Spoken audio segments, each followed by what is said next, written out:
할렐루야. 예, 주님의 평안으로 문안드립니다. 오늘 부족한 저를 이곳에 세우신 하나님께 모든 감사와 영광을 드리고 존경하는 우리 정민철 담임 목사님, 참 저를 이렇게 아껴주시고 이 귀한 자리에 불러주셔서 감사하고, 또 우리 당회의 또 모든 성도님들께 깊은 감사를 드립니다. 부족하지만 하나님의 은혜를 간구하고 이 자리에 섰습니다. 저와 여러분 모두에게 하나님께서 주실 말씀과 또 베풀 만한 은혜를 주시리라 확신합니다. 네. 오늘 이 말씀을 준비하면서 특별히 우리 구역장들 또 부구역장들 헌신으로 드리는 귀한 예배라는 제가 말씀을 듣고 어떤 말씀으로 함께 교제를 할까 그런 생각을 하고 기도를 하다가 오늘 이 말씀이 떠올랐습니다. 오늘 제목이 마음이 뜨겁지 아니하더냐. 성도 여러분, 우리가 코로나의 힘든 시간을 이제 다 거의 지나온 것 같아요. 사회적으로는 이미 이제 마스크도 벗고 또 야외에서 자유롭지만, 그래도 우리는 조금 더 안전하게 예배드릴 수 있는 그 예배의 소중함을 우리가 배웠기 때문에 이 시간 더 조심하고 더 사모하는 줄 믿습니다. 우리가 지난 시간들 한번 돌이켜 보면요, 뭐랄까요? 저희들이 어떤 뭐 도서관이든 관공서든 또 심지어는 우리 교회를 들어올 때 저와 여러분의 가슴을 두근두근하게 만드는 작은 기계가 있었습니다. 여러분 그 앞에 다 서셨어요. 한 2년 동안. 그리고 삐 하고 소리가 나야 통과를 하셨습니다. 그게 뭐였죠? 체온 측정기. 네, 맞아요. 그 체온 측정기 앞에 서가지고 저희가 보통 한 36.5도 정도에서 37.5도 이 사이가 돼야 통과를 했고, 그 이상 38도가 넘어가면 무엇인가 이제 저희들이 좀 어려움을 겪는 그런 상황들이 있었지 않습니까? 그때를 좀 생각해 보면 그 작은 기계 앞에서 우리가 왜 이렇게 긴장했는지 모르겠어요. 그런데 오늘 이 시간이 지나고 이제는 교회를 들어올 때 또 어디 관공서를 갈 때도 어디를 가도 이제는 쇼핑몰에 들어가도 찾아보기가 힘듭니다. 제가 섬기는 평강교회도 예전에 딱 들어오면 그 앞에 이게 딱 대기하고 있었는데 지금은 한편 이렇게 창고 안에 딱 잘 보관되어 있어요. 여러분, 이처럼 체온 측정기는 우리의 이제 시야에서 멀어져 갔는데, 어쩌면 그때와는 또 다른 두려움과 여러 가지 이유들로 여전히 그 체온기 앞에 서 있는 것처럼 하나님 앞에 나오는 그 마음이 이렇게 주저하게 되는 우리 성도들이 여전히 많은 것 같습니다. 한국교회가, 그리고 우리 정말 한국교회뿐만 아니라 모든 세계교회가 이와 같은 두려움으로부터 벗어나고 자유하고 주님 앞에 달려오는 은혜가 속히 있기를 간절히 소원합니다. 성도 여러분, 여러분의 어떤 체온은 정상이 되어야 하겠지만 저는 이 말씀을 드리고 싶어요. 우리의 마음의 온도는 어떤가요? 저와 여러분의 마음의 온도는요, 정상 온도를 뛰어넘어서 38도, 9도, 40도, 아니 뜨겁기를 바랍니다. 뜨겁기를 바랍니다. 특별히 영혼을 섬기고자 하시는 우리 구역장 또 부구역장으로 부름받은 여러분 모두는 정말 광성교회에 있는 또 다른 모든 성도들보다 여러분의 마음의 온도가 이만큼씩 더 올라가야 되는 줄 믿는 것입니다. 오늘 예배를 드린 이후에는 우리의 이 마음의 또 사랑의 또 이 헌신의 모든 온도가 한층 더 뜨거워지기를 간절히 바랍니다. 여러분 최근에 언제 마음이 좀 뜨거워지는 경험을 해본 적 있으세요?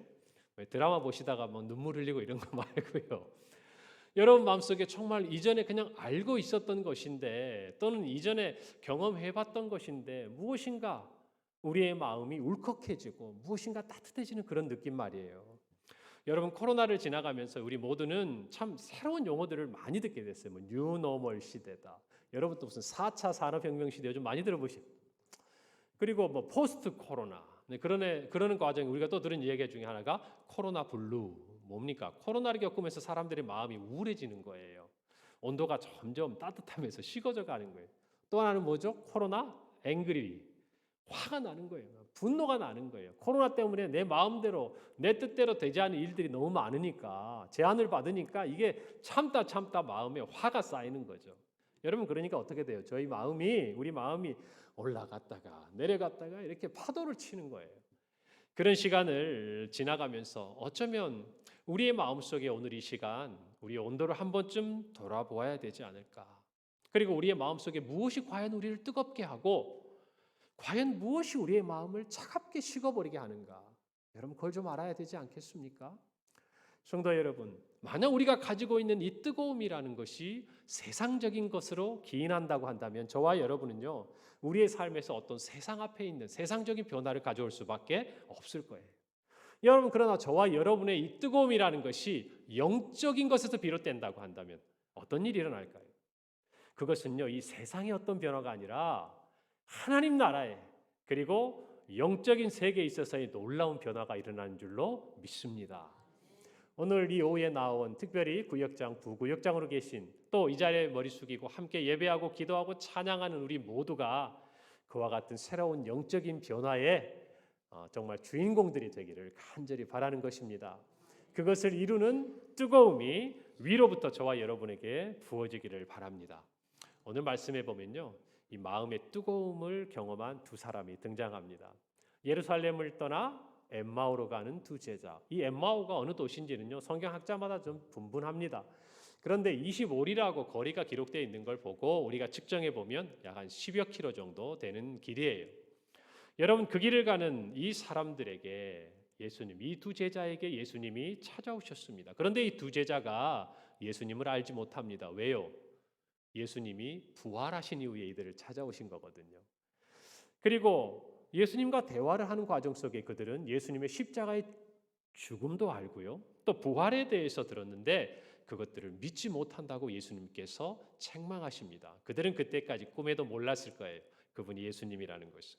그러나 예수님께서 하나하나 예수 그리스도의 십자가의 고난과 영광에 대해서 풀어 가르쳐 주시고 말씀해 주시고 떠나가셨을 때 그들의 마음속에, 물론 그 중간에 음식을 먹고 함께하는 시간이 있지만 비로소야 그들이 지난 시간 함께 했던 그 모든 과정 속에 예수님이 함께 하셨다는 것을 발견하고 깨닫게 됩니다.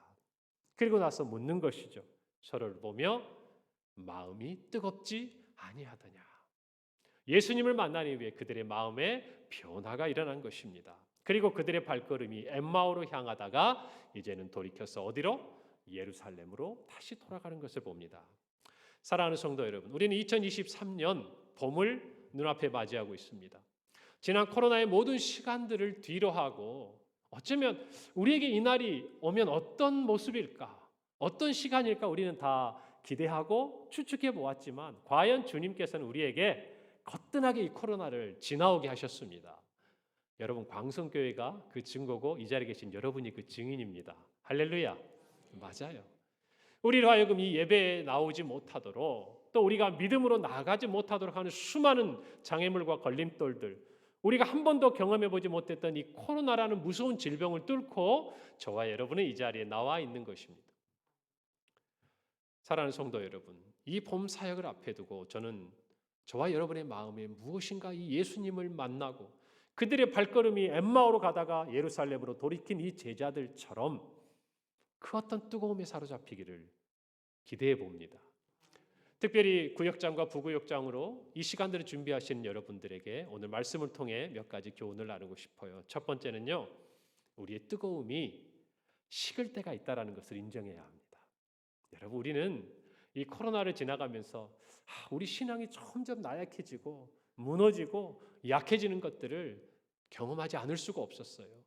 모든 사람들이 예배드리지 못하고 영상으로 교회에 가지 못하고 예배드리는 그 환경 속에서 안타깝고 답답하고, 처음에는 그 영상 앞에서 간절히 예배드리지만 우리 자신도 모르게 흐트러지고 예배에 집중하지 못하고 무너져갈 뿐만 아니라 교회의 사명과 우리에게 맡겨주신 주님께서 부탁하신 그 명령들에 대해서 이제는 우리가 감당할 수 없을 것 같은 낙심과 좌절 가운데 빠졌던 시간들이 분명히 있습니다. 그리고 그것들에 대해서 우리가 어떤 길로 나아가야 될지 한편에서는 기도하고 많은 대안들을 함께 나누었지만 저와 여러분들 모두는 그 시간들을 지나온 거예요. 여러분, 제가 어릴 때 이 엠마오 마을로 가는 두 제자를 소재로 한 찬양이 있었습니다. 처음에 이렇게 시작합니다. 엠마오 마을로 가는 두 제자. 그 다음이 뭐죠? 절망과 공포에 잠겨 있을 때. 맞아요. 그들의 마음속에 가득 찬 것은 절망과 공포였습니다. 여러분, 그게 이 제자들의 마음을 차갑게 식어버리게 만든 것이죠. 그들은 분명히 알고 있었습니다. 그리고 그들의 마음에는 뜨거움이 한때 있었습니다. 언제죠? 그들이 제자라는 이름으로 불리는 걸 보면 그 당시에 예수 그리스도를 따르기 위해 그들의 삶의 모든 것들을 내려놓고 주님을 뒤따랐던 결단이 있었던 사람입니다.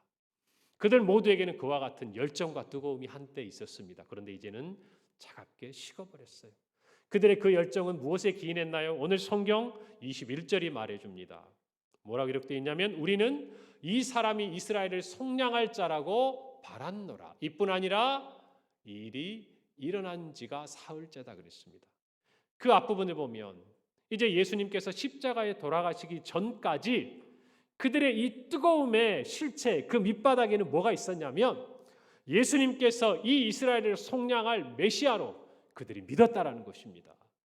다 알 수는 없지만 적어도 우리를 이 로마의 압제와 또 우리의 고난 가운데서 정치적으로든 그 어떤 상황으로든 우리를 건져주실 메시아, 그 구약의 예언에 약속된 분으로 믿었기 때문에 그들의 마음속에 이 뜨거움이 있었다는 것이 모든 걸 버리고 쫓았습니다. 여러분, 그런데 그들에게 예수님이 다가오셨을 때 성경 17절에 보면요, 그들의 얼굴에는 슬픈 빛이 드러나 있었습니다. 왜 슬펐습니까? 예수님께서 십자가에 죽으셨습니다. 그리고 죽으신 지 3일이 지났다고 그들 스스로도 얘기를 하고 있는 거 아니겠습니까? 여러분, 그런데요, 우리는 여기서 한 가지 놀랄만한 사실을 하나 발견합니다. 그건 뭐냐면 우리 생각에는 이들이 예수님의 부활에 대해서 몰랐기 때문에 여전히 슬퍼하고 여전히 근심하고 여전히 걱정할 것 같은데요, 오늘 성경 22절에서 23절을 보니까 놀랍게도 그들은 예수의 부활의 소식을 들었습니다. 기록합니다. 또한 우리 중에 어떤 여자들이 우리로 놀라게 하였으니 이는 그들이 새벽에 무덤에 갔다가 그의 시체는 보지 못하고 와서 그가 살아나셨다는 천사들의 나타남을 보았다 함이라. 여러분, 예수님께서 살아계실 때 부활에 대해서 분명히 예고하셨습니다. 그리고 십자가에 죽으신 이후에 예수님의 그 부활의 소식이 여인들을 통해서 이 두 제자의 귀에도 들렸습니다. 여러분, 그런데 안타깝게도 그들은 부활의 증인이 되지는 못했어요. 부활의 소식은 들었는데 뭐가 되지 못했다고요?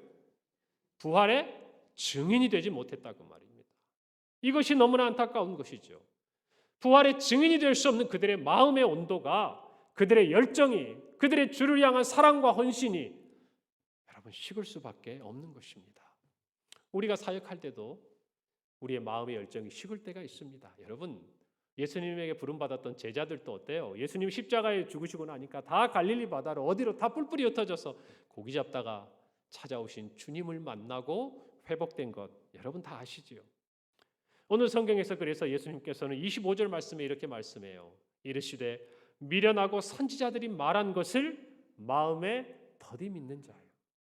결국 예수님의 이 말씀에 대한 믿음이 허약했다라는 것이, 그 믿음이 그들 앞에 굳건하게 자리 잡지 못해서 부활이 그들의 삶에 일어난 사실임에도 불구하고 그들은 그 부활의 정말 그 은혜의 진원지 한가운데서 벗어나 있는 것입니다. 예수님이 살아나신 그 예루살렘에 있는 것이 아니라 성경이 어디인지조차 분명하게 아직까지 말해주지 못하는 그들 당시에 있었던 한 도시 엠마오를 향해서 그들은 가고 있는 것이, 무엇을 하려 가는지 알 수는 없지만 그들의 슬픈 얼굴, 그들의 오늘의 성경의 모습을 보면 적어도 그들의 모습 어디에서도 부활하신 예수님을 찾아볼 수가 없는 것입니다. 사랑하는 성도 여러분, 우리의 마음의 열정, 주를 향한 사랑, 교회를 사랑하고 헌신하는 그 마음들은 한때 식을 때가 있기 마련입니다. 삶의 고난이 닥쳐오고 코로나와 같은 질병이 오면요, 여러분 우리의 마음은 늘 한결같이 주를 향한 열정으로 사도 바울처럼 푯대를 향해서 달려가기를 원하지만 연약한 우리는 한 번씩 이렇게 가라앉았다 올라왔다 하는 그 믿음의 시간들을 지나곤 합니다. 대부분이 그렇고 여기 있는 사역자로 목회자로 섬기는 저 또한 사역을 함에 있어서 그와 같은 시간들을 지나고 하나님의 은혜를 따라 회복하고 다시금 달려가고 그 시간들을 지나가고 있는 것 같아요. 여러분, 우리 모두는 인정해야 합니다. 잘못된 게 아니에요. 물론 우리가 부족한 것이기는 합니다. 믿음이 연약한 것이기는 합니다. 그러나 이것이 우리로 하여금 부활의 증인으로 나아가는 길에 걸림돌이 되지는 못한다는 것이에요. 오히려 우리가 그 열정이 식을 때 우리는 예수님의 정말 그 찾아오셔서 우리를 다시 뜨겁게 회복시키는 은혜를 경험하는 자리가 되는 줄로 믿는 것입니다.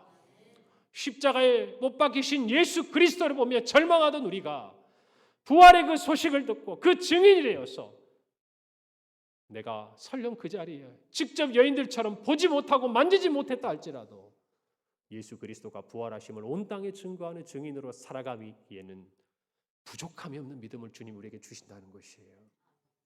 여러분, 저는 이 말씀을 드리고 싶습니다. 여러분, 우리의 시선이 지금 어디에 머물러 있습니까? 십자가에 못 박혀 죽으신 예수 그리스도, 그분을 바라보고 있습니까? 아니면 그 십자가의 모든 사망 권세를 이기시고 우리의 죄를 대속하신 이후에 부활하신 그 부활의 주님을 여러분은 바라보고 계십니까? 여러분, 우리가 바라봐야 할 자리가 분명한 줄로 믿습니다. 우리는 십자가에 죽으신 예수 그리스도, 그분의 우리를 향한 대속의 은혜에 감사하지만 그분이 우리를 위해 부활하셨음을 믿기에, 부활하심으로 우리를 살리시고 우리에게 모든 부활의 소망을 주시고 우리의 죄에 대한 사망의 그 권세를 굴복시킨 그 승리의 선언을 우리의 마음속에 주셨기에 우리는 십자가가 은혜가 되는 것입니다. 할렐루야. 어쩌면 코로나를 지나가면서 패배한 것 같고 세상의 권세 아래 져버린 것 같고 너무나 무기력한 것 같은 한국 교회와 우리의 모습을 바라보지 말고 우리 부활하신 주님을 바라봅시다. 주님을 바라보십시다. 지금 우리는 연약해도, 우리는 지금 작아져 있고 깨져 있고 부서진 것 같아도 부활하신 주님이 우리를 찾아오시는 거예요. 그분이 우리를 일으켜 주시는 거예요. 그분과 만나면 우리의 마음의 온도가 뜨거워지는 거예요. 주님을 향한 사랑과 열정이 회복되는 줄 믿습니다. 아니, 그 주인공이 저와 여러분이 되는 줄로 믿는 것입니다. 여러분, 저와 여러분은 그 마음으로 지금 어디를 바라보고 계십니까? 코로나로 인해 정말 황폐해져 버린 우리의 사역의 현장을 보고 계십니까? 그건 사실이죠. 사실이에요. 여러분, 그러나 우리는 그곳을 봐서는 안 됩니다. 우리의 마음은 바뀌어야 돼요. 코로나로 인해서 다시 새롭게 조직해야 되고 다시 새롭게 모여야 되고 다시 새롭게 시작해야 되는 이 모든 과정 속에서 우리는 정말 광야같이 되어버린 우리의 사역의 환경을 바라볼 것이 아니라 지금 비록 힘들고 어려운 과정 가운데 있다 할지라도 지금이야말로 영혼을 살리고 구원하는 부흥의 최적기라는 사실을 부활하신 주님 앞에서 바라보고 선포하고 나아가야 되는 줄로 믿는 것입니다. 오늘 우리는 그 시대 앞에 놓여 있는 것이에요. 사랑하는 성도 여러분, 부활하신 주님이 우리와 함께 하시는 한 어떠한 어려운 환경도 영혼을 살리고 그 영혼을 세우는 데 있어서는 부흥의 가장 최적기라고 믿으셔야 합니다. 최적기라고 믿으셔야 합니다. 우리 이런 말 하지 마십시다. 왕년에, 과거에, 예전이 좋았지. 아니요. 여러분, 오늘 제가 오전에 저희 교회에서 이렇게 설교하고 왔어요. 여러분, 우리의 신앙의 전성기는 아직 오지 않았습니다. 할렐루야. 저희 교회 성도들도 조용하더라고요, 이 말을 하는데. 그래서 제가 다시 한번 확인했었어요. 우리의 과거가 아무리 하나님의 은혜 가운데 기억되고 우리의 신앙에 뜨거움이 있었다 할지라도 부활하신 예수 그리스도를 붙들고 바라보고 나아가는 저와 여러분에게 있어서 신앙의 전성기는 아직 오지 않은 것이에요. 그 마음을 가지고 우리 광성교회 구역마다 놀라운 부흥의 새로운 역사가 쓰여지기를 간절히 바랍니다. 두 번째로 우리는요, 이 뜨거움을 회복해야 됩니다. 우리의 열정, 주님을 사랑하는 마음, 교회를 사랑하는 마음, 헌신하는 그 모든 것들을 회복해야 돼요. 여러분, 두 제자의 회복이 어디에서 시작됐나요? 예수님과의 만남에서 시작된 겁니다. 다른 데가 아니에요. 그들의 발걸음이 돌이키게 되고 그들의 마음에 뜨거움이 일어나는 그 가장 출발이 된 지점은 예수님이 그들을 찾아와 주셔서 만나 주신 그 자리였다는 것을 잊지 마시기 바랍니다. 여러분, 우리가 주님을 향한 열정을 회복하기를 원한다면 우리는 주님을 만나야 됩니다. 만나서 뭐 합니까? 여러분 보세요. 말씀을 풀어 가르쳐 주십니다. 그리고 그들의 삶에 정말 힘들고 어려운 이야기를 들어주시고 또 그들과 함께 음식을 나눕니다. 그들이 회복될 때까지 함께 머물러 주십니다. 여러분 이게 어떤 일을 한 거죠? 그들이 거룩한 소망과 열정으로 가득 차 있던 그 순간으로 회복된 거예요.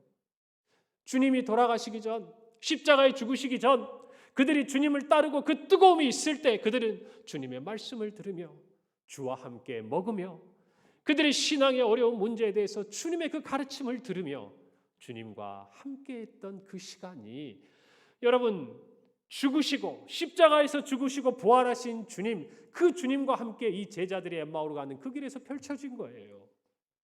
여러분 그러니까 이 제자들이 그때는 뭐가 뭔지를 잘 모르죠.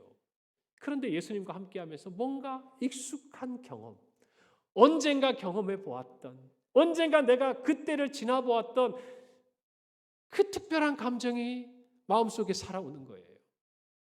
예수님과 함께할 때만 느낄 수 있었던, 주님의 말씀 앞에서만 경험할 수 있었던 그 무엇인가 가슴속 뜨거운 것이 그들의 마음에서 치밀어 올라오는 거예요. 사랑하는 성도 여러분, 우리의 회복은 오직 예수 그리스도로 말미암은 줄 믿는 것입니다. 믿는 것입니다.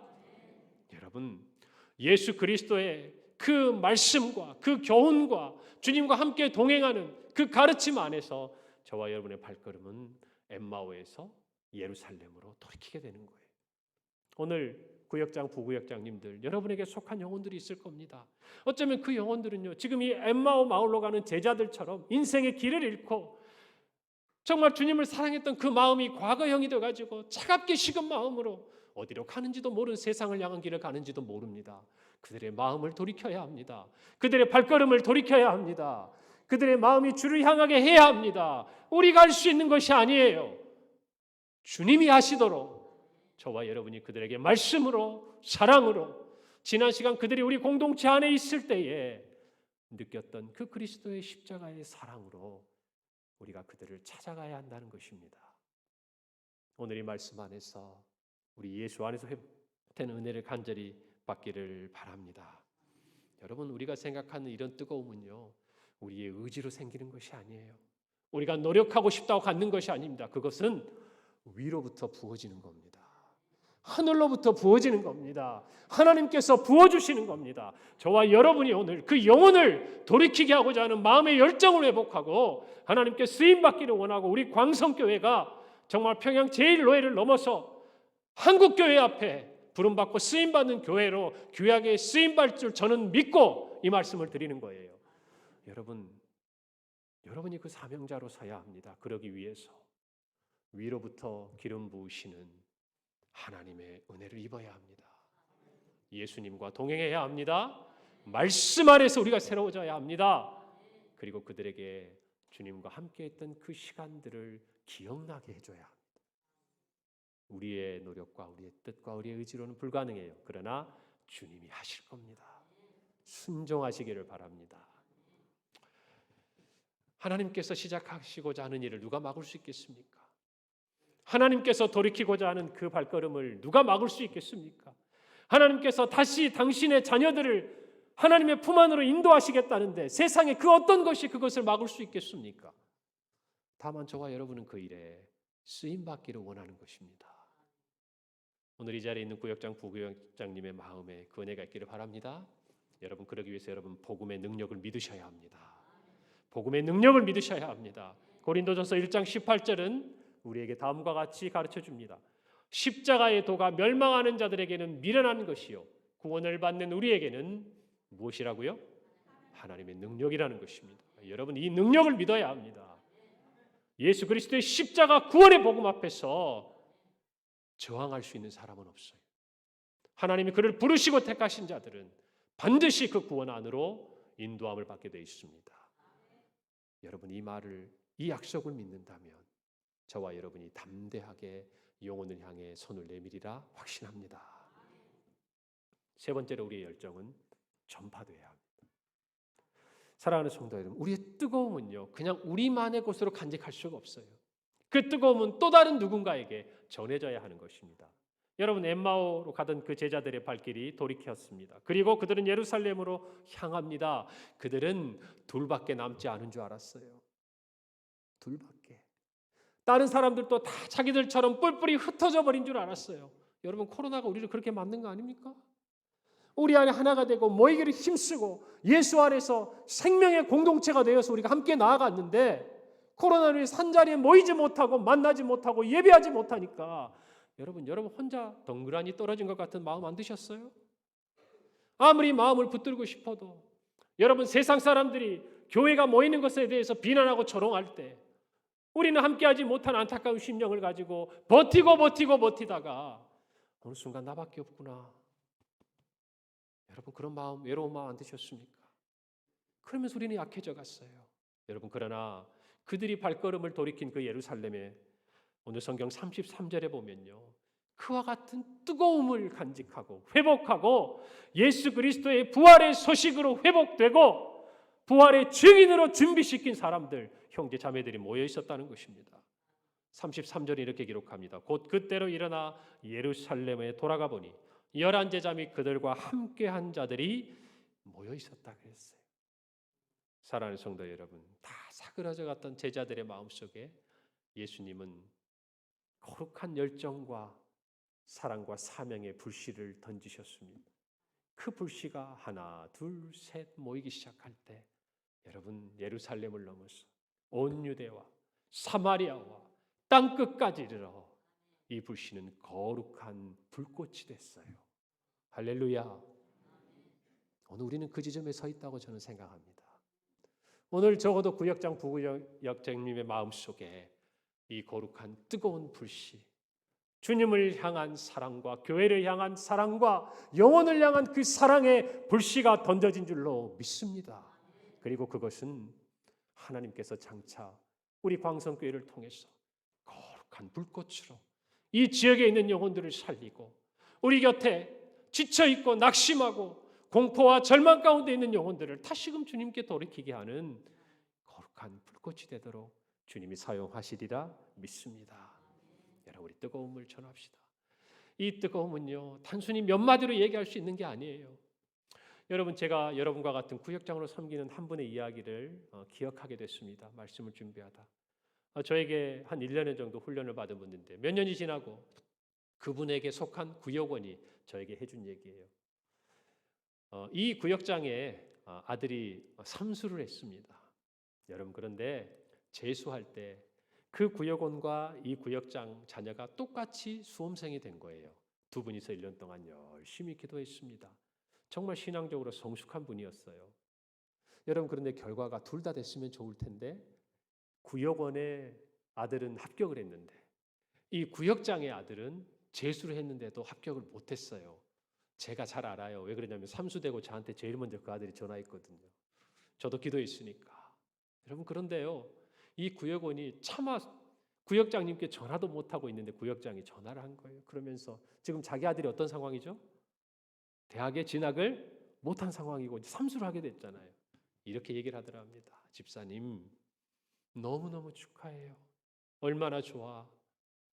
정말 우리 애들 둘 다 합격하자고 우리 기도했는데 집사님 아들까지 떨어졌으면 어쩔 뻔했어. 여러분, 이해가 되세요? 집사님 아들까지 떨어졌으면 어떨 뻔했어. 어쩔 뻔했어. 축하해. 하나님의 은혜야. 우리 아들에게도 하나님이 은혜를 주시겠지, 내년에는? 여러분, 뭔가 남다른 사람이 아니에요. 우리와 똑같이 평범한 분이 그 마음속에 주님이 주시는 마음이 있으니까, 자기가 섬긴 그 영혼을 사랑하는 마음이 있으니까 자기의 힘들고 어려운 것을 돌보기 전에 하나님께서 우리에게 행하신 이 모든 일들 가운데서 그 영혼을 살리고 또 우리의 아들과 우리의 모든 공동체, 그 구역원들 모두를 살리기 위해서 기도하면서 여러분, 눈물과 사랑으로 드러낸 그 사랑의 표현이 아니겠습니까? 여러분, 저는 교회는 이런 곳이라고 믿습니다. 그런 분들에 의해서 오늘 이 광성교회도 세워지지 않았겠습니까? 여러분이 그 주인공 아닙니까? 우리가 지금 어떤 모습인지 알 수는 없겠지만 여러분, 그 뜨거움을 다시 회복하십시다. 그리고 그것들을 전하십시다. 오늘 수많은 우리 주변에 있는 그 영혼들을 주님 앞에 돌이킴으로 우리에게 주신 사명을 감당하고 이 봄에 정말 주님께서 주신 이 사명의 현장에서 부활하신 주님을 바라보고 새로운 부흥의 새 역사를 써내려 가시는 우리 광성교회가 되기를 간절히 소원합니다.